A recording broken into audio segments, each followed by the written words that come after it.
si Oliver? Dahil yung anak mo, magnanakaw! Hinanakawan ako ng pera! Oliver? Maniwala po kayo sa akin, Ma. Hindi ko po ninakaw ang pera niya.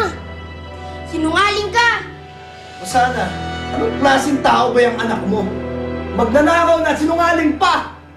Palayasin na nga natin yan, kuya. Di natin kailangan ng magnanakaw dito. Tama. Sige, lumayas ka na. Hindi ka namin kailangan dito. Layas! Parang awan niyo na po. Huwag niyo na lang po ako palayasin.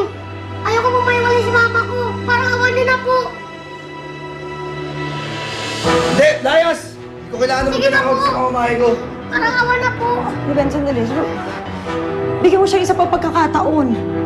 Huwag mo muna siyang palayasin. Ano ba pinagsasabi mo? Ako na nakikiusap sa iyo. Maawa ka sa bata. Ako na ang magbabantay sa kanya. Total, napapakinabangan naman natin siya dito sa bahay, di ba? Ako na magbabantay sa kanya. Oh, sige. Basta huwag lang mauulit to, ah. Dahil pag naulit to, papatayin kita.